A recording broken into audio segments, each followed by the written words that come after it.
www.hazratfirozmemon.org ونصلی علی رسولہ الکریم۔ عید کے مسنون اعمال سنت کا طریقہ، اس پہ بڑے انعامات ملتے ہیں، اسے بند کر دیں۔ اس سے پہلے ایک جذب کا واقعہ مسجد اشرف میں بیان تھا، مجھے نہیں پتا تھا، دو واقعہ بتاتا ہوں، واقعات بہت ہیں۔ تو ایک طالب علم بیان میں آنے لگا، ایک دن اس نے خط لکھا کہ میں اپنے گاؤں میں ڈاکے مارتا تھا اور پھر یہاں بڑے ڈاکو سے ملنے آیا تھا۔ پہلوان گوٹ کے پاس ٹائم تھا اس ڈاکو سے ملنے کا، تو میں سوسائٹی میں آ گیا، اس کو پتا نہیں تھا کہ یہاں سیکورٹی وغیرہ کتنی ہے، تو وہ یہاں آ گیا کہ گھر دیکھنے کے لیے تاکہ وہ ڈاکو خوش ہو جائیں کہ بھائی پہلا ہی اس نے چانس دیا۔ تو کہا میں گھومتا گھومتا مسجد کے پاس آیا تو بیان ہو رہا تھا۔ اچھا، اس دن بیان جذب کا تھا کہ اللہ کیسے اللہ والا بناتے ہیں۔ انہوں نے بتایا کہ میں نے ڈاکہ چھوڑ دیا اور مدرسے میں دوسرے دن داخلہ لے لیا۔ ایک کس کام سے آیا تھا؟ اللہ سے معافی مانگنے نہیں آیا تھا، نیک بننے نہیں آیا تھا۔ ایک صاحب بیان میں آنے لگے، داڑھی آ گئی، آتے رہے۔ ایک دن کہا کہ دوست نے کہا مجھے یقین نہیں ہے، میں نے کہا میرے پاس لے آؤ۔ کہا میں اغوا کرتا تھا لوگوں کو، اور وہ بھی اسی طرح آیا تھا تاڑ میں، اور بیان میں بیٹھ گیا، جمعرات کا دن تھا، مرکزی بیان۔ پھر داڑھی آ گئی، کہا پھر جب یہ چوتھی شرط میں نے سنی کہ جس کا حق مارا اس کا حق واپس کرنا، تو پہلے تو جو چھوٹا موٹا گڑبڑ کرتا ہے، پہلی دفعہ کا میں نے جو ہے وہ ایک آدمی کو ڈرایا اور اسے 10 لاکھ روپے لے لیے کہ اغوا کر لوں گا، پیسے دے دیں۔ تو اس نے بیچارے نے دے دیے 10 لاکھ روپے۔ کہا جیسے ہی پتا چلا جس کا حق مارا اس کا حق واپس دینا، تو 10 لاکھ روپے میں اس کو دینے چلا گیا۔ بیان سننے کے بعد جا کے میں نے ان سے کہا کہ میں نے آپ کو ڈرایا تھا اور مجھے معاف کرنا، قیامت کے دن گردن نہیں پکڑنا، یہ آپ کے 10 لاکھ روپے۔ تو وہ آدمی کا کیا حال ہوگا؟ کہا اچھا میں چلتا ہوں، مجھے معاف کر دیا؟ کہا معاف کر دیا؟ ارے اب تو دعائیں دے رہا ہوں۔ کہ اصل میں میرے پاس پیسے ہیں نہیں واپسی کے بس کے لیے۔ سیٹھ صاحب نے پتا کیا کیا؟ 50 کا نوٹ اٹھا کر دے دیا اس کو۔ 10 لاکھ بچے، 50 کا نوٹ دے دیا۔ میں نے کہا یہ 50 جو ہے وہ صحیح ہے۔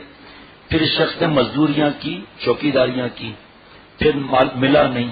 ایک دن میں بیان کر رہا تھا مسجد اشرف میں، ہماری مسجد اشرف جو ہے، تو سیکورٹی کے کپڑے اور گنیں لگی ہوئی، یہ میں نے کہا کیا ہو گیا بھائی تو؟ سیکورٹی کمپنی میں جاب کر لیا۔ میں نے کہا پاگل آیا تو کر، داڑیاں بھی کم ہو جاتی ہیں پھر، تو ابھی تو کیسے آ گیا؟ کیا باہر سیکورٹی کی گاڑی کھڑی ہے، اس میں 2.5 کروڑ روپے رکھے ہیں۔ ابے میں نے کہا بعد یہاں سے پاگل تو چلیا، تجھے رکنے کا حکم ہے یا نہیں ہے؟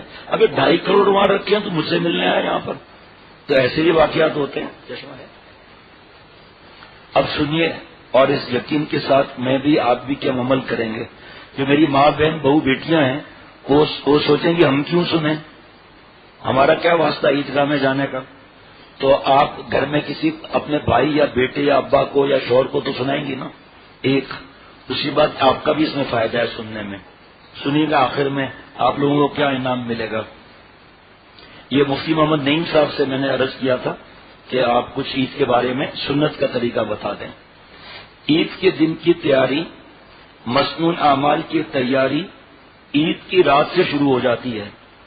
انشاءاللہ مست ہو جائیں گے سنیں گے۔ رسول اللہ صلی اللہ تعالی علیہ وسلم نے عیدین کی راتوں کی خاص فضیلت بیان فرمائی ہے۔ آپ صلی اللہ تعالی وسلم نے ارشاد فرمایا، جو عید کی دونوں راتوں کو زندہ کرے، یعنی شب بیداری کا اہتمام کرے، اپنی طاقت اور اپنے صحت کے بقدر، یعنی اپنی صحت کو مقدم رکھنا ہے، بیمار نہیں کرنا ہے، یہاں تک کہ اگر عید کی رات کو عشاء کی نماز پڑھ کر اور ایسی تھکاوٹ ہے کہ سو گیا اور فجر کی نماز جماعت سے پڑھی اور کوئی گناہ بیچ میں نہیں کیا، عبادت میں رات لکھی جائے گی۔ 1-2 نفل پڑھ لیے، دعائیں مانگ لی، سو گیا، یہ 2 نفل ان 100 نفلوں پر بھاری ہوں گے جس کی وجہ سے فجر کی نماز چلی جائے یا پھر صبح کو گناہ کیے جائیں۔ حق تعالیٰ اس کی بیداری کی وجہ سے اس کے دل کو اس دن زندہ رکھیں گے۔ سننا، کتنے لوگوں نے یہ جملے سنے ہوئے ہیں، اس کے دل کو اس دن زندہ رکھیں گے جس دن لوگوں کے دل مردہ ہو چکے ہوں، یعنی عید کی راتوں کو بھی گناہوں میں، بازاروں کی نظر، چہل پہل، فلمیں، نیٹ، کیبل، جتنے گناہ ہیں اس میں ضائع نہیں کرنا چاہیے. نمازوں کا اہتمام اور معمولات کا اہتمام اپنی طاقت اور صحت کا لحاظ کرتے ہوئے یہ رات بھی لیلۃ الجائزہ ہے، عبادت کی رات ہے. عید کے دن یہ رات ہو گئی، صبح کے اعمال، فجر کی نماز پڑھنا، جہاں فجر کے فوراً بعد کچھ تھوڑی دیر کے بعد ہوتی ہے عید کی نماز، تو اس کو ہم خود سمجھ لیں گے کہ پھر اس میں پھر ہم فجر سے پہلے، جیسے بعض لوگ بقرہ عید میں بعض جگہ عید کی نماز فوراً بیان شروع ہو جاتا ہے فجر کے بعد، اور پھر جیسے ہی سورج طلوع ہوا چند منٹوں کے بعد نماز ہو جاتی ہے. اب گھر کہاں جائے گا سنت کے مطابق غسل کرنے سے، تو فجر سے پہلے ہی عید کی نیت کر کے غسل کر لیتے ہیں.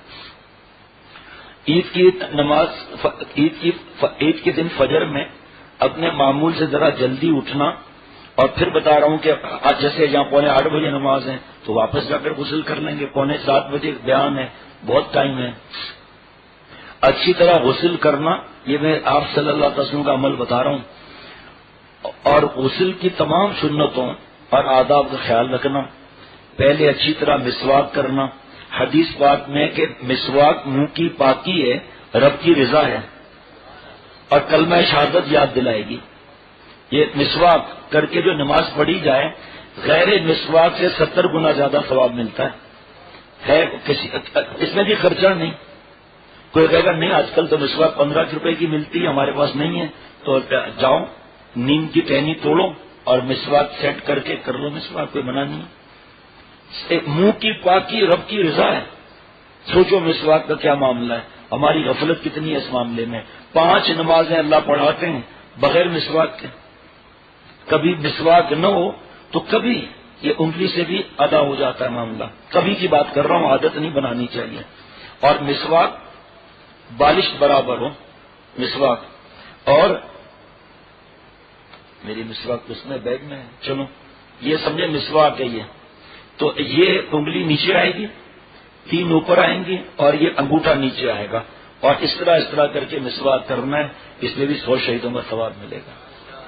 ایک بالش پر ہو، لڑنا نہیں. کوئی بالش پر زیادہ ہو تو کاٹ لے، لڑے نہیں. بیگم صاحبہ اتنی بڑی مسواک دے دی، ٹیڑھی دے دی، تو ٹیڑھی مسواک نہیں ہوگی تو کیا ہوگی؟ سیدھی بھی ملتی ہے، لیکن اس کا کوئی مطلب تھوڑی کہ ہم لڑیں. اور جو عمل کرتے ہیں نا، جو عمل کرتے ہیں دفتر میں مسواک، یہ جو میں خود دیکھتا ہوں اس کی بات کر رہا ہوں. واش روم میں مسواک، کیونکہ آج کل الگ وضو کی جگہ تو ہے نہیں. اپنے ہینڈ کیری میں مسواک، اور جیب میں مسواک. ٹرانزٹ میں ہے اور ہینڈ کیری کے اندر مسواک ہوگی. کیوں ہنستا ہے تو ہنسنا. تو اب کلمہ شہادت یاد دلائے گی مسواک. بھائی 10-15 روپے کی مسواک ہے، کتنا دن چلتی ہے؟ روز 1 روپیہ بھی خرچہ نہیں ہوگا.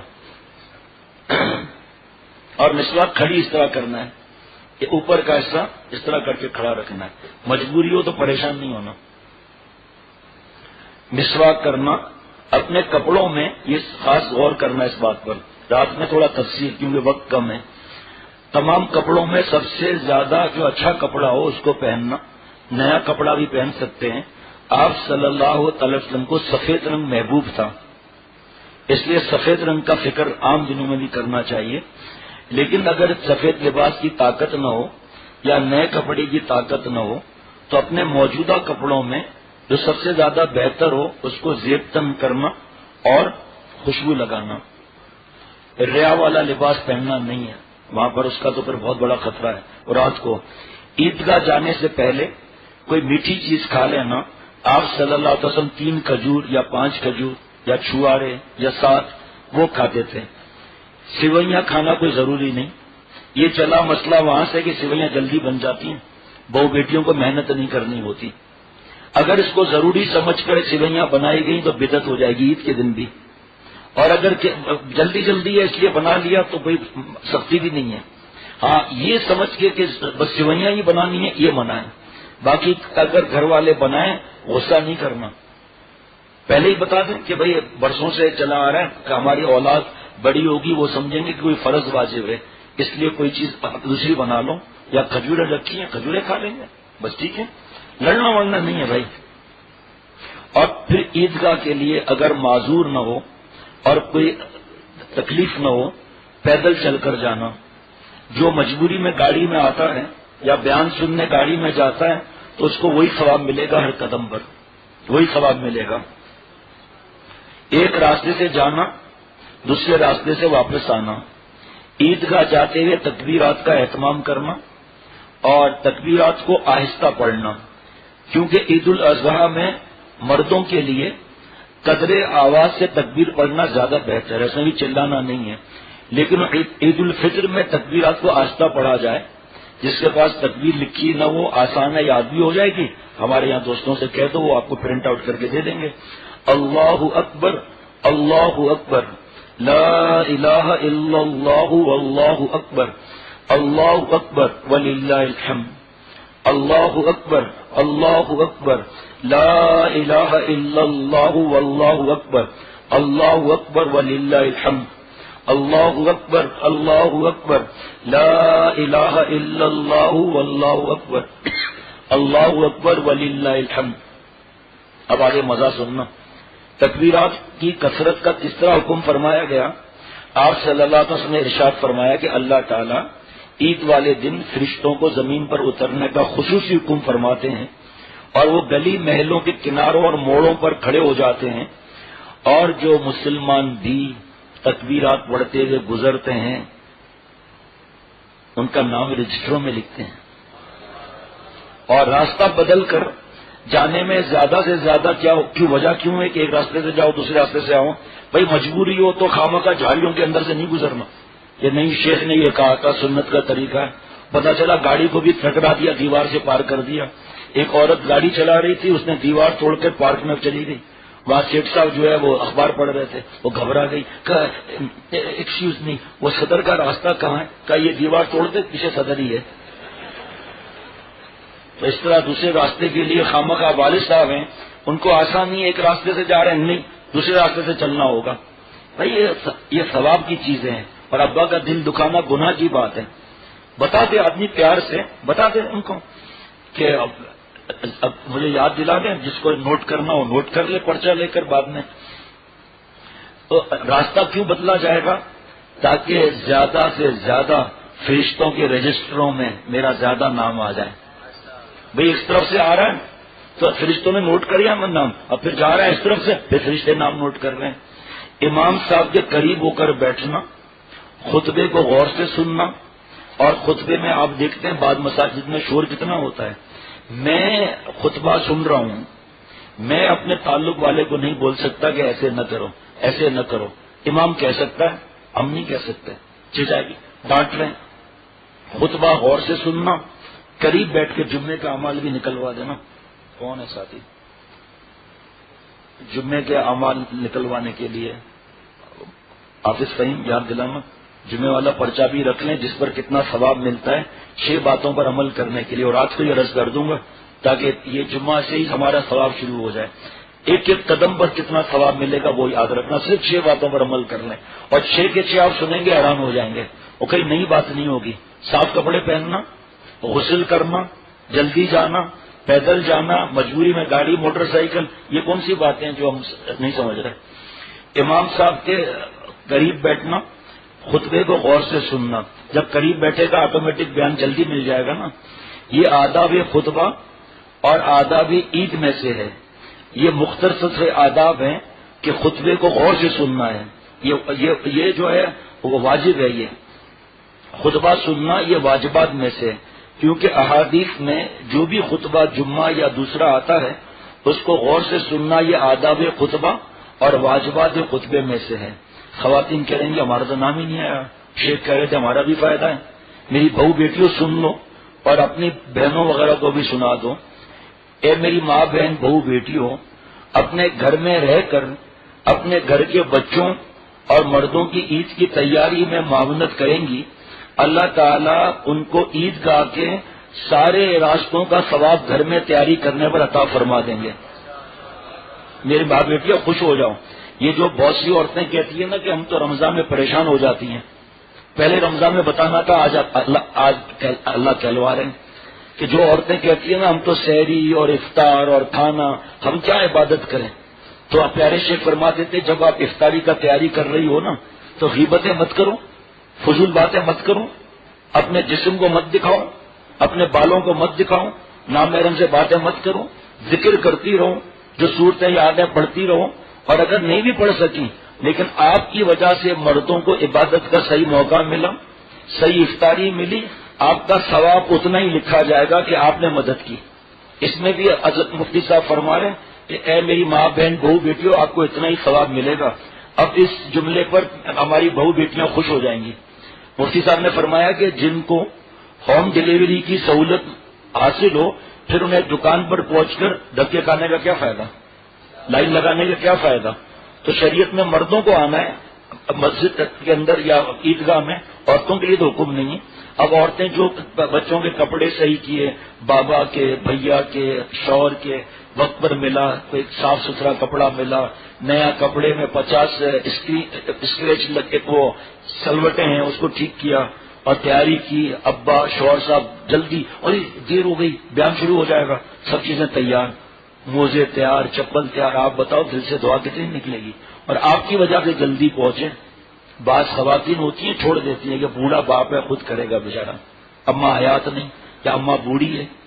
بیٹے نے پوچھا ماں سے کہ اماں یہ استری کا فائدہ کیا ہے؟ کیا بیٹا جو کپڑوں میں سلوٹیں ہو جاتی ہے نا، جو کپڑوں میں اس کو یہ استری دور کرتی ہے۔ کہ اماں پھر دادی کے چہرے پر اتنی سلوٹیں ہیں اس کو کیوں نہیں ٹھیک کرتی؟ بوڑھی دادی بیچاری جھریاں پڑی ہوئی تھی کہ اس کو بھی ٹھیک کر۔ اللہ تعالیٰ مجھے www.hazratfirozmemon.org